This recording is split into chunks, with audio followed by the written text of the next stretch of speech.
Tunaendelea na sehemu ya 11 ya ujumbe unaonena kuhusu kurudi kwa Yesu Kristo, na tuko katika kipengele cha utawala wa miaka 1000 wa Kristo. So Yesu ataanzisha utawala mwingine, utawala mpya wa miaka 1000. Tukisoma kile kitabu cha Isaya sura ya 45, Isaya sura ya 45 mstari wa 23, mstari wa 23. Isaya sura ya 45, Isaya sura ya 45 mstari wa 23. Biblia inasema, kwa nafsi yangu nimeapa, neno hili limetoka kinywani mwangu, katika haki wala halitarudi, ya kwamba mbele zangu kila goti litapigwa na kila ulimi utaapa. Isaya anatabiri juu ya miaka 1000 ya Yesu Kristo, kwenye nyakati ambapo kila goti litapigwa, atakuwa mfalme na atatawala physically katika ulimwengu wa damu na nyama. Lakini Mtume Paulo anarudia maneno kama hayo kwenye kitabu cha Warumi sura ya 14 mstari wa 11 na Wafilipi sura ya 2 mstari wa 10. Danieli alizungumza juu ya jiwe ambalo litatambaa au litatawala, litakuzwa juu ya uso wa dunia yote, katika kitabu cha Daniel sura ya 2 mstari wa 31 hadi mstari wa 40. Asema dunia itajawa na ili jiwe ambalo alikuwa anazungumza kuhusu Yesu Kristo. Kwa katika kipindi cha miaka 1000 ya Yesu, dunia itajazwa na maarifa na utukufu wa Mungu. Na baadhi ya maneno au uthibitisho umetolewa katika kitabu cha Habakuki sura ya 2. Habakuki sura ya 2 ule mstari ni wa 14. Ukifika pale kwenye Habakuki ukisoma, itakusaidia kuweza kujua kwenye mstari wa 14. Biblia inasema, kwa maana dunia itajazwa maarifa ya utukufu wa Bwana kama maji yafurikavyo bahari. Ni wakati huu wa miaka 1000 ya utawala wa Yesu Kristo. So kuna baadhi ya sifa za kipindi hiki cha utawala wa Kristo. Sifa ya kwanza ni mfano halisi wa maisha ndani ya bustani ya Eden. Vile ambavyo Adam na Eva wali experience au walipata uzoefu wa bustani ya Eden, maisha yenye furaha, ndivyo ambavyo itakuwa nyakati hizi ambazo Yesu atakuwa anatawala. So naambiwa katika utafiti au kwa mujibu wa Biblia inaonyesha wanadamu watapata maisha marefu sana ya kuishi. Yesu akiwa anatawala kwa miaka 1000 wataishi katika kipindi cha maisha ya miaka mingi sana. Vile ambavyo unaona mti ukidumu kwa muda mrefu, ndivyo ambavyo maisha ya wanadamu yatakuwa Yesu akiwa anatawala kwa miaka 1000. Lakini mtoto aliyeachishwa kunyonya ataingiza mkono wake kwenye pango la wanyama wakali na hakutakuwa na uharibifu. Lakini pia watu hawataaibika wala kufanya kazi kule. Yaani maana yake kitakuwa ni kipindi ambacho hakitakuwa na taabu. Ile taabu ambayo tunaiona sasa hivi watu wakiteseka haitakuwepo pia. Lakini Biblia inasema wazi juu ya mbwa mwitu atalishwa, atakula pamoja na mwanakondoo. Maana hata wanyama pia hawatakuwa na hali ya kushambuliana au kuumizana kwa sababu ya utawala wa mfalme wa amani. Kwenye hichi kipindi cha miaka 1000 ya utawala wa Yesu Kristo, chui atalala na mwanambuzi sawa sawa, watakuwa wamelala sehemu moja na hakuna ambaye atamshambulia mwenzake, maana ni mfalme wa amani anatawala. Lakini ndama na simba watakuwa pamoja wakiongozwa na mtoto mdogo. Ndivyo ambavyo maandiko yanazungumza, taongozwa na mtoto mdogo, ndama na simba, na hutakuwa na hali ya kushambuliana tena.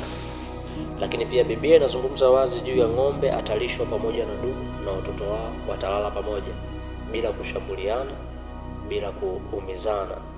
Lakini pia mavumbi yatakuwa chakula cha nyoka katika huo wakati, vile ile ahadi ya Mungu kwenye kitabu cha Mwanzo sura ya 3, mavumbi yatakuwa ni chakula cha nyoka. Hapa itakuwa imethibitika, sababu hatakuwa anauma watu, hatakuwa anaonea kitu kingine, lakini atakuwa anakula mavumbi kama chakula chake. Lakini pia hakutakuwa na madhara wala uharibifu. Kitabu cha Isaya sura ya 60, kitabu cha Isaya sura ya 60, yako mambo mengi ambayo ukisoma sura nzima unaweza ukagundua au unaweza ukajifunza pale. Kuna maneno mengi ambayo yamezungumzwa pale. Ukisoma sura nzima unaweza ukapata kitu kutokana na yale ambayo ninakuelezea sahihi. Lakini pia kitu kingine ni kwamba hakutakuwa na watu kuteseka, lakini maarifa ya Mungu yatatawala. Akili kubwa sana na uelewa mkubwa sana utakuwepo juu ya mengi. Kwa hiyo mtu hatakuwa anahitaji kufundishwa, ila kutakuwa kuna ufahamu wa kujua tu vitu pasipo kufundishwa. Lakini katika huo wakati ndio ambapo Yesu alizungumza na Petro na kumwambia mtu akimwamini analipwa duniani mara 100 kisha uzima wa milele. Ndio huo wakati ambapo watu watapokea malipo mara 100 hapa duniani, ikiwa ni mashamba, ikiwa ni baraka, ikiwa ni mali, ikiwa ni nini, ikiwa ni utajiri katika huo wakati. Yes, kwa sasa unaweza ukapokea kwa sehemu, lakini kwa ule wakati ni wakati wa furaha na utoshelevu. Lakini pia utajiri wa mataifa utakuja au utakusanywa. Utajiri wa mataifa, wale ambao walikuwa wamwamini Yesu, utakusanywa katika mkono wa mfalme ambaye ni Yesu Kristo pale Yerusalem. Biblia inasema kwenye kitabu cha Yoeli sura ya 3 mstari wa 18 hadi mstari wa 21, inafafanua hicho kitu ambacho ninajaribu kukueleza juu ya utajiri wa mataifa. Itakuwa ni sehemu ya mtawala Yesu Kristo katika ufalme wake pale Yerusalem. Lakini pia unaweza ukasoma kitabu cha Sefania sura ya 3 mstari wa 9 hadi mstari wa 10.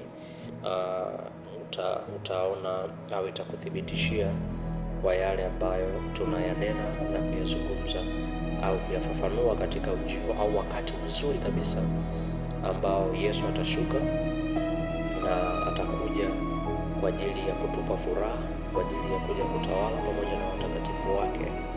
Kitabu cha Sefania sura ya 3 mstari wa 9 hadi wa 10, Biblia inasema, maana hapo ndipo nitakapowarudishia mataifa lugha iliyo safi, wapate kuliitia jina la Bwana, wamtumikie kwa nia moja. Maana toka nchi iliyo mbali na mito ya Kushi waniombao dua, yaani binti za watu wangu waliotawanyika, wataleta matoleo yangu. Lakini hapa nataka tuzungumze juu ya mwisho wa utawala wa miaka 1000 ya Yesu Kristo kwa kidogo. Mwisho wa utawala wa miaka 1000 ya Yesu Kristo hapa duniani. Kwa hiyo mpinga Kristo na nabii wa uongo, baada ya kutupwa katika ziwa la moto, hapa shetani hatakuwa ametupwa katika ziwa la moto. Utaona anafunguliwa mwishoni wa utawala wa Yesu Kristo. Anafunguliwa anafungwa kwa miaka 1000. Wakati Yesu anaanza kutawala alifungwa kwa miaka 1000. Sasa katika huu wakati ambapo mwishoni miaka 1000, kama vile shetani alivyowadanganya Adamu na Hawa, shetani atafunguliwa kuwadanganya wateule waliozaliwa katika kipindi cha miaka 1000. Katika kipindi cha miaka 1000 wale wateule shetani atafunguliwa ili aje awadanganye, thibitishe imani zao kwa Yesu na utawala ambao ulikuwa unaendelea pale. Kwa hiyo ukisoma kitabu cha Ufunuo sura ya 20 mstari wa 7 hadi wa 10, Biblia inasema, na hiyo miaka 1000 itakapokwisha, shetani atafunguliwa atoke kifungoni mwake, naye atatoka kuwadanganya mataifa walio katika pembe 4 za nchi, Gogu na Magogu, kuwakusanya kwa vita, ambao hesabu yao ni kama mchanga wa bahari, wakapanda juu upana wa nchi, wakaizingira kambi ya watakatifu na mji huo uliopendwa. Moto ukashuka kutoka mbinguni ukawala, na yule ibilisi mwenye kuwadanganya akatupwa katika ziwa la moto na kiberiti, alimo yule mnyama na yule nabii wa uongo, nao watateswa mchana na usiku hata milele na milele.